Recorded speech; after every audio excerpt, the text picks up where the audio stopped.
Kurang lebih 400 tahun setelah Maleakhi, Tuhan tidak pernah berbicara kepada umatnya.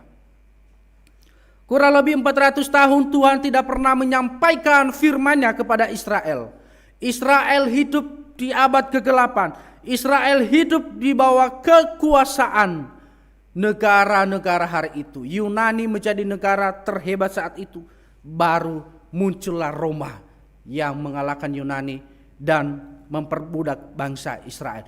Saudara, 400 tahun bukan waktu yang begitu pendek, saudara. 400 tahun mereka tidak pernah melihat seorang nabi. 400 tahun mereka tidak pernah melihat mujizat-mujizat Allah. Saudara, Alkitab Perjanjian Lama seolah-olah hanya sebuah cerita dongeng, saudara. Kenapa? Karena di masa itu sudah tidak ada lagi nabi. Di masa itu tidak ada lagi orang yang memberitakan firman. Orang-orang Farisi, para ahli Taurat, para imam-imam memang ada saat itu. Tetapi mereka hidup bukan untuk Tuhan.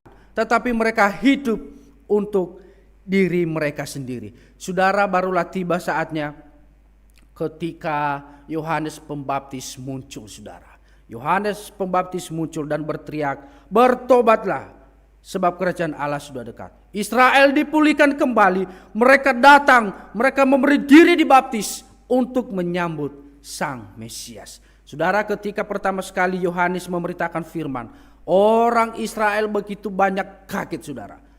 Karena tiba-tiba ada seorang nabi. Saudara, ketika mereka melihat pelayanan demi pelayanan yang dilakukan oleh Tuhan Yesus. Kita akan membaca di dalam ketika Injil ini, saudara. Orang-orang Israel ketika mendengar nama Yesus, mereka meninggalkan pekerjaannya. Mereka mengikuti Yesus bukan karena mereka percaya, saudara. Tetapi mereka kagum, ada apa di balik pelayanan Yesus. Saudara, hari ini kalau kita melihat banyak oknum-oknum yang mengatasnamakan diri sebagai hamba Tuhan dan melakukan mujizat-mujizat luar biasa. Saudara, banyak orang-orang yang hadir dan berkata, "Saya bisa menyembuhkan, saya bisa meluruskan tulang yang patah, saya bisa menyembuhkan hanya dengan mengeluskan." Saudara, saya pun percaya dan melihat banyak orang yang ikut, banyak orang yang percaya, banyak orang yang pergi meskipun tempatnya jauh. Mereka harus antrian demi daripada mujizat itu. Saudara, begitu banyak juga para hamba-hamba Tuhan yang menyatakan kebenaran, yang menyatakan firman dengan benar. Tetapi saudara, banyak orang Kristen di zaman ini tidak lagi menghiraukan itu. Yang mereka butuhkan, saya sedang butuh Tuhan. Masalahku banyak, saya sedang sakit, maka saya butuh pendeta yang menyembuhkan. Saya sedang sakit, saya sedang terbaring di dalam kesakitan ini. Saya tidak butuh pendeta. Saya tidak butuh pendeta yang hanya memberitakan firman, yang hanya berdoa tidak sembuh. Saudara, banyak jemaat Tuhan yang hari ini sampai seperti itu. Mereka menantikan, mereka melihat kapan ada siaran, dan mereka berdoa, tetapi tidak kunjung sembuh. Saudara yang terkasih, apa yang menjadi tujuan daripada hidup kita? Mencari kesembuhan atau mencari kesenangan daripada Allah? Saudara, di dalam pembahasan kita pagi hari ini tentang pelayanan Tuhan Yesus ketika ia membangkitkan Lazarus. Saudara, Yohanes benar-benar teliti, memiliki satu argumentasi yang baik. Kenapa Yohanes menaruh cerita daripada kebangkitan Lazarus, lalu disambut dengan prapaskah, lalu disambut dengan kesepakatan untuk membunuh Kristus. Saudara, beberapa penafsir berkata bahwa Yohanes mencoba mengantisipasi tentang kematian dan kebangkitan Kristus. Yohanes memberikan buah pikiran bahwa ketika Lazarus mati dan ia bangkit, maka sebentar lagi Kristus akan mati dan ia juga akan bangkit. Saudara, kebangkitan daripada Lazarus itu bukan klimaks daripada pekerjaan Allah. Klimaks daripada pekerjaan Allah ketika Yesus bangkit daripada kematian. Saudara, kalau kita melihat di ayat ini, kalau kita melihat dikatakan di situ, saudara, banyak orang yang datang. Kenapa, saudara? Mereka kaget, mereka kagum. Bagaimana mungkin orang yang sudah mati, bagaimana mungkin orang yang sudah mulai busuk di dalam kuburan bisa hidup kembali. Saudara, suatu hari ketika saya masih SMA, ada seorang yang berkata dan menjadi viral saat itu, saudara. Dan dia berkata, saya sudah bertemu Tuhan Yesus. Saudara, orang kaget. Bukan hanya kaget, orang kagum, saudara. Dan dia berkata, saya 10 hari sudah mati. Saya mendengarkan cerita-cerita dari warga. Bagaimana ceritanya? Mereka berkata, dia pernah jatuh di dalam gereja dan pingsan selama 10 hari. Dan orang itu berkata, sebenarnya saya sudah mati saat itu. Tetapi saya melihat Kristus. Saya melihat Tuhan Yesus. Ia menunjukkan pelayanan kepada saya. Saudara, bahkan yang paling mengerikan, dia berkata, ada satu minyak urapan yang dikasih Tuhan Yesus langsung kepada dia. Saudara, banyak orang percaya, banyak orang meminta minyak urapan itu, saudara. Banyak orang datang kepada orang itu. Ketika kami datang, saudara, bahkan dia berkata kepada saya begini, tidak perlu datang ke gereja. Kenapa? Karena Tuhan itu ada di mana saja. Di gereja Tuhan ada. Di kamar mandi pun Tuhan ada. Di kebun pun Tuhan ada. Engkau bekerja, Tuhan ada. Jadi tidak perlu ke gereja. Saya mulai berpikir, saudara, ini metode apa lagi ini? Ini pengajaran apa ini, saudara? Ini melebihi daripada ahli Taurat. Ahli Taurat adalah orang yang paham firman Tuhan, tapi mereka masih ke bait Allah. Tetapi ini orang berkata, saya sudah berjumpa dengan Kristus. Tetapi kenapa tidak ke gereja? Ketika Paulus bertemu Tuhan, ketika Paulus menerima pertobatan daripada Tuhan, ia rajin melayani, ia rajin datang dalam ibadah memberitakan firman. Tetapi kenapa ini berbeda, saudara? Benarlah kata firman Tuhan, bahwa ujilah segala roh. Ujilah segala sesuatu sesuai dengan Alkitab, apa tidak? Saudara terkasih, di situ dikatakan banyak orang datang melawat Maria. Banyak orang menyaksikan sendiri tentang perbuatan Yesus. Alkitab menuliskan di ayat terakhir, dia berkata begini, saudara. Yang datang itu percaya kepadanya. Saudara yang terkasih, di dalam konteks ini pun di dalam 45 dan 46, saudara, ada dua golongan yang datang melawat Maria. Ada orang yang datang karena ia percaya atas perbuatan Tuhan Yesus. Tetapi ada orang percaya sebagai mata-mata daripada orang Farisi. Saudara, kalau kita baca di ayatnya 46 dikatakan begini, saudara. Tetapi ada yang pergi kepada orang Farisi dan menceritakan kepada mereka apa yang telah dibuat Yesus. Saudara, memang salah satu tugas utama kita di dalam dunia adalah menceritakan. Menceritakan apa, saudara? Menceritakan bahwa Allah telah menjadi manusia, mati dan bangkit, menyelamatkan segenap hidup kita. Saudara, di situ dikatakan ada orang-orang yang pergi kepada orang-orang Farisi menceritakan tentang perbuatan Yesus. Saudara, orang-orang ini adalah bukan orang-orang yang benar. Mereka menceritakan bukan karena mereka kagum atas pelayanan Kristus. Bukan karena mereka kagum melihat Lazarus yang telah bangkit. Tetapi apa, saudara? Mereka menceritakan supaya orang-orang Farisi itu semakin dengki kepada Yesus. Supaya orang-orang Farisi itu semakin membenci Kristus. Saudara, di dalam kita sebagai umat Tuhan, terkadang kita seperti yang pernah dikatakan Paulus, bahwa ada orang-orang yang menceritakan Kristus karena kepentingan dirinya. Ada orang-orang yang mengincili orang lain karena persaingan-persaingan di dalam gereja. Saudara, saya membaca sejarah Bala Keselamatan. Tentu Bapak Ibu tahu gereja Bala Keselamatan. Saudara, pendeta, saya lupa namanya, pendeta Bala Keselamatan pada mulanya adalah pendeta yang melayani di tempat-tempat prostitusi. Dia memberitakan firman di sana. Dia melayani orang-orang mabuk di jalan raya. Ia melayani orang-orang yang terabaikan. Ia melayani orang-orang miskin, saudara. Lalu pendeta itu mulai dikucilkan di dalam jemaat. Lalu pendeta itu mulai diusir dari gereja. Para pendeta lainnya, para jemaat lainnya mulai berkata, engkau bukan pendeta. Pendeta tidak boleh melayani orang-orang mabuk. Pendeta tidak boleh melayani orang-orang yang miskin. pendeta tidak boleh melayani mereka yang terabaikan. Saudara, apa itu jadi saudara?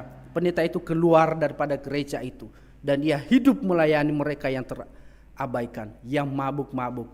Ia melayani mereka sehingga lahirlah yang namanya bala keselamatan.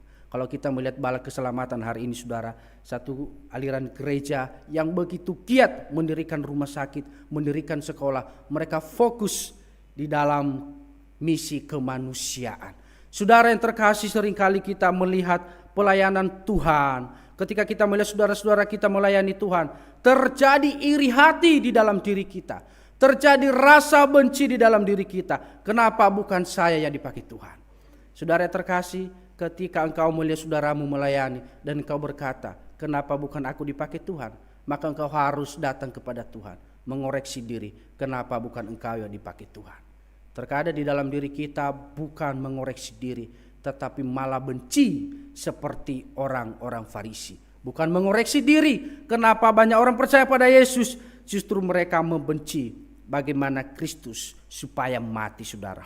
Saudara terkasih, golongan kedua adalah orang-orang yang percaya kepada Kristus yang datang melihat daripada Lazarus itu. Saudara yang terkasih, ketika orang-orang itu datang, mereka percaya kepada Tuhan Yesus. Saudara, beberapa penafsir mengatakan bahwa kemungkinan besar orang percaya di ayat 45 ini adalah mereka yang menyambut Yesus ketika Yesus memasuki Yerusalem.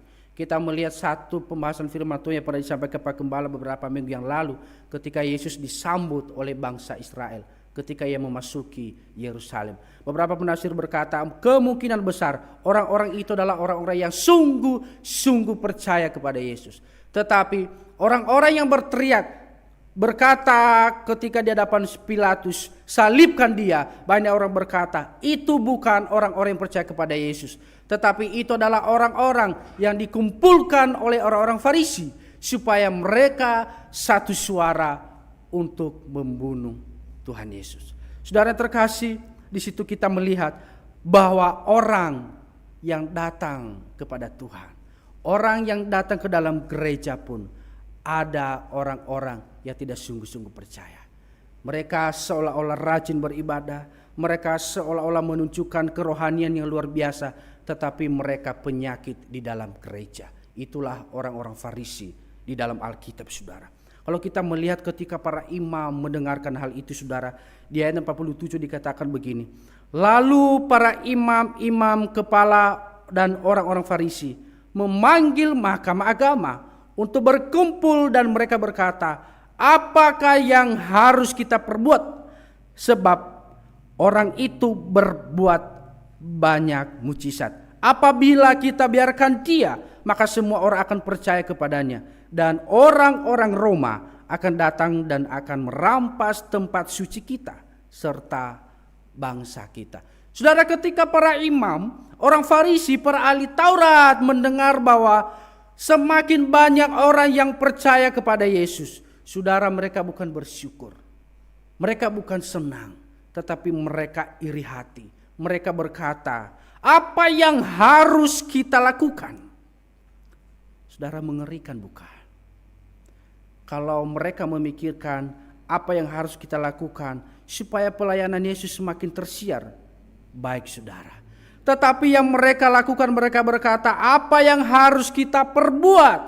Orang itu atau Kristus melakukan banyak mujizat. Kenapa saudara? Orang-orang Farisi, para ahli Taurat, para imam tidak bisa melakukan mujizat satupun. Karena mereka bukan dari Allah.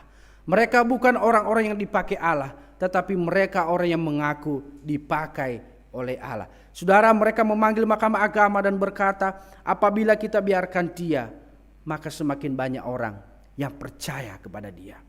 Saudara, suatu hari di tahun 2022, ketika pelayanan Pak Stephen Tong di satu kota saudara, beberapa anggota dari STEMI mempresentasikan di kota itu. Mereka mengumpulkan para pendeta dan mulai berkata, kami ingin pelayanan di kota ini, Pak Stephen Tong akan masuk di kota ini memberitakan Injil pada saat Natal. Saudara, ketika salah satu dari dosen dan anggota STEMI memakikan brosur daripada Pak Stephen Tong, apa yang terjadi saudara? Orang mulai melihat siapa orang ini. Dan mulai ada bisikan-bisikan. Kenapa saudara? Mereka mulai berkata, ini kayaknya pendeta yang pernah berseteru dengan pendeta yang kita kagumi, Stephen Tong. Lalu saudara, di gereja kota itu ada ratusan gereja, tetapi saudara hanya 3 gereja yang gereja reform. Di luar itu adalah gereja yang bukan Protestan saudara. Saudara, mereka mulai rapat. Ketika dari STEM itu pulang, mereka mulai rapat. Ketuanya berkata begini, saya tidak suka kalau pelayanan Stephen Tong ada di kota ini. Dia adalah pendeta yang pernah berseteru dengan pendeta yang kita kagumi. Saudara, pada tahun 2020 tentu Bapak Ibu tahu ketika Pak Stephen Tong pernah mengkritisi seorang pendeta yang mengaku-ngaku mampu melakukan segala mujizat. Nah saudara, orang-orang pengikut pendeta ini berkata, kami tidak mau kalau Pak Stephen Tong melayani di kota kami. Apa yang mereka lakukan saudara? Dan mereka berkata, kalau begitu, kalau ia melayani di kota kita, jangan di tengah-tengah kota, tetapi taruh di tempat paling pinggir yang paling sulit untuk dijangkau. Apa yang terjadi saudara? Benar. Ya, Pak Stephen Tong pelayanan di hutan saudara, di hutan, di tempat-tempat brimob latihan perang saudara, bayangkan berarti jauh dari kerumunan masyarakat, jauh dari perkotaan. Saudara, apa yang terjadi saudara? Mereka sudah melihat bahwa tidak mungkin ada orang yang datang ke sana. Karena begitu jauh saudara. Ketika kami datang di kota itu, kami menyaksikan sendiri bagaimana orang-orang, ribuan orang datang saudara, mendengarkan firman daripada Pak Stephen Tong. Saudara, banyak orang menghalangi pelayanan Tuhan. Tetapi kalau Tuhan berkehendak supaya pelayanan itu akan jalan, maka pelayanan itu akan jalan. Sehebat apapun manusia untuk menghalang-halangi pelayanan Tuhan, sehebat apapun manusia, ia punya kuasa, ia punya jaringan politik untuk menghalangi pelayanan-pelayanan Tuhan. Tetapi kalau Tuhan berkehendak kepada pelayanan itu, maka pelayanan itu akan jadi saudara. Meskipun kita akan merasa, saya tidak mungkin dipakai Tuhan di daerah ini. Kenapa? Banyak orang-orang yang tidak percaya Yesus. Saya sulit menginjili, saya sulit bersaksi. Banyak orang yang tidak suka dengan Kristus. Saudara, jika Tuhan memakai saudara, jika Tuhan memakai Anda untuk pelayanan firman Tuhan, memberitakan firman Tuhan, maka tidak ada yang mustahil engkau dipakai Tuhan memberitakan firman. Saudara terkasih di dalam Tuhan, ketika orang Farisi mencoba mencari cara bagaimana supaya Kristus ini tidak lagi menjadi pengaruh di tengah-tengah orang Yahudi, bagaimana supaya Kristus tidak lagi menjadi pengaruh ketika mereka ada di tengah-tengah orang Yahudi. Orang-orang Farisi, para imam, popularitas mereka menurun saudara. Kalau hari ini kita katakan followersnya mulai menurun, followers Tuhan Yesus mulai meningkat. Para imam mulai merasa, kenapa kita tidak dihargai? Orang Farisi mulai merasa, kenapa kita tidak dihargai umat ini? Pasti karena Kristus di dalam pelayanan. Saudara, mari kita melihat apa yang mereka lakukan. Mereka berkata, apabila kita biarkan dia. Artinya apa saudara? Mereka punya satu keinginan supaya mereka tidak membiarkan Kristus untuk melayani. Mereka memiliki satu fitnah saudara. Coba kita melihat bagaimana mereka membuat satu percakapan untuk menjebak supaya Tuhan Yesus dibenci daripada rakyat. Mereka mulai berkata begini saudara, kalau kita membiarkan dia, maka semua orang akan percaya kepadanya. Dan orang-orang Roma akan datang dan merampas tempat suci kita serta bangsa kita. Saudara, ini namanya politik identitas. Ya, ini namanya politik identitas. Mereka berpolitik memakai firman Tuhan. Mereka berpolitik memakai ayat-ayat Alkitab. Mereka berpolitik memakai menakut-nakuti masyarakat supaya mereka tidak percaya kepada Yesus. Mereka berkata, kalau banyak orang yang mengikut Yesus, maka Roma akan merampas tempat ini. Saudara, siapa yang tidak takut dibuat seperti itu? Masyarakat yang tidak paham firman Tuhan, masyarakat yang masih tidak memahami firman Tuhan, ketika diperhadapkan dengan seperti itu, kalau kau percaya Yesus, kalau kau mengikut Yesus, maka Roma akan merebut kita. Saudara, saya yakin banyak orang akan mengikut mereka. Saudara, mereka melakukan fitnah supaya semakin banyak orang yang membenci Kristus. Tetapi apa yang terjadi saudara? Justru masyarakat bukan semakin membenci Kristus, tetapi semakin mencintai Kristus. Saudara yang terkasih, di dalam pelayanan kita sekalipun, seringkali kita menganggap diri kita lah yang paling benar, tetapi orang lainlah yang salah. Seringkali di dalam pelayanan kita merasa sepertinya aku yang paling suci, sepertinya saya yang paling layak di hadapan Tuhan, bukan orang itu. Saudara, apa yang terjadi? Mulai timbul rasa sakit hati, mulai timbul rasa benci, mulai muncul kata-kata fitnah supaya orang membenci saudara kita yang pelayan. Saudara terkasih, jangan sampai kita menjadi orang-orang seperti itu, seperti orang-orang Farisi yang sok suci, yang merasa diri paling paham firman Tuhan, tetapi mereka paling bobrok di hadapan Tuhan. Saudara, di dalam pemahaman orang-orang Farisi, pandangan pertama, mereka menginginkan Yesus itu harus mati. Ya, ada dua pandangan di sini saudara, orang Farisi dan ada imam besar di dalam konteks yang kita bahas ini. Saudara, orang-orang Farisi menginginkan satu kematian daripada Kristus. Saudara, keinginan mereka supaya Yesus mati bukan supaya Yesus menjadi juru selamat mereka, bukan supaya Tuhan Yesus menjadi pahlawan bagi mereka, tetapi saudara, mereka ingin membunuh Yesus karena dengki terhadap Tuhan Yesus. Ingin membunuh Yesus karena mereka terancam di dalam popularitas mereka. Mereka ingin membunuh Yesus karena mereka ingin menunjukkan diri sebagai pahlawan imam di tengah-tengah orang Yahudi. Jadi ketika mereka berhasil membunuh Yesus, maka mereka berkata kepada orang Yahudi, kami telah berhasil membunuh orang yang bisa mengancam negara kita. Saudara yang terkasih, keinginan membunuh Yesus dari orang Farisi berbeda dengan apa yang dipahami seorang imam besar Kayafas. Kalau kita melihat di ayat 49 dikatakan begini saudara. Tetapi seorang di antara mereka yaitu Kayafas, imam besar pada tahun itu, berkata kepada mereka, kamu tidak tahu apa-apa dan kamu tidak insaf, bahwa lebih berguna bagimu jika satu orang mati untuk bangsa kita daripada seluruh bangsa kita ini binasa. Saudara, ada beberapa penafsir berkata begini saudara, bahwa konteks ini ketika ia berkata lebih baik satu orang mati daripada bangsa ini mati, Kayafas tidak sedang berbicara bahwa bangsa Israel akan mati karena perlakuan daripada Roma, tetapi kebinasaan yang ia maksudkan adalah salah satu kebinasaan di dalam dosa. Ia berkata lebih baik satu orang mati tetapi seluruh bangsa ini hidup. Lebih baik satu orang mati tetapi seluruh bangsa ini hidup. Saudara, ketika saya mendengarkan satu khotbah Pak Stephen Tong, ketika ia membandingkan terorisme tentang bunuh diri saudara, ia berkata, di dalam kekristenan Yesus mati untuk orang banyak, tetapi saudara, di dalam pemahaman terorisme, orang lain harus mati untuk saya.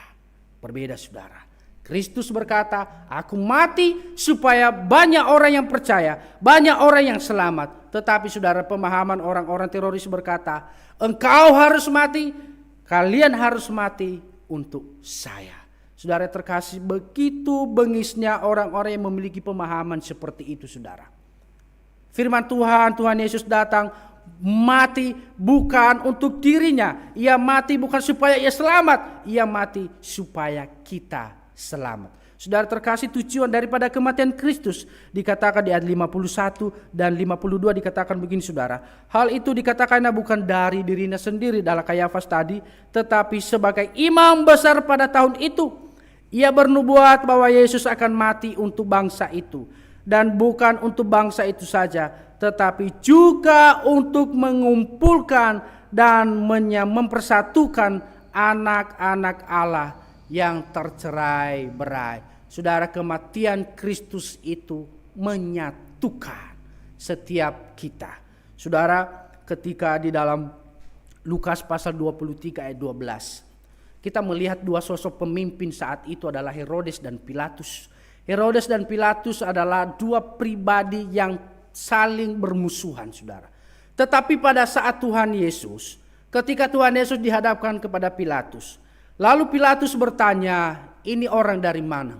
Orang lain berkata, dia dari Galilea, dia dari Nazaret. Lalu Pilatus berkata, kirim ke Herodes, karena itu wilayahnya Herodes.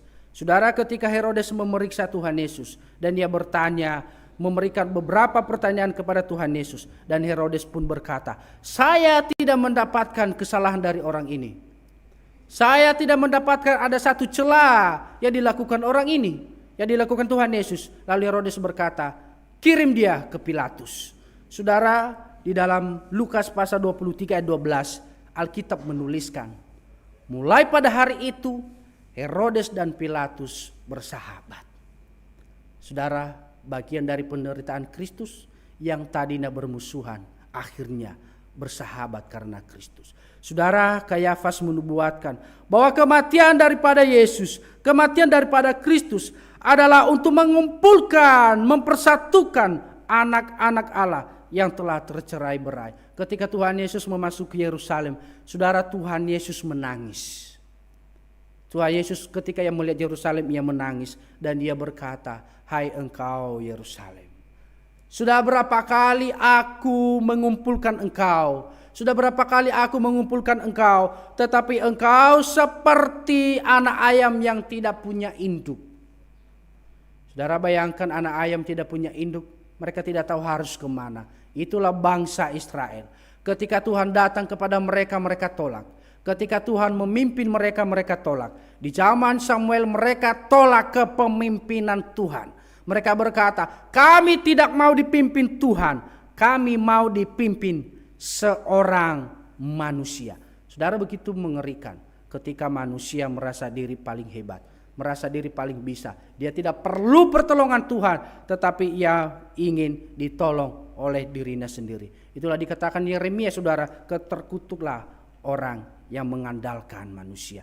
Saudara, kematian Kristus adalah kematian yang menyatukan seluruh perbedaan antara kita dan orang Yahudi. Sehingga Paulus pernah berkata bahwa tidak ada lagi orang Yahudi, tidak ada lagi orang Yunani, tidak lagi orang-orang yang hanya memiliki firman Tuhan, tetapi seluruh bangsa bersatu di dalam Kristus. Saudara yang terkasih, mari kita mengoreksi diri.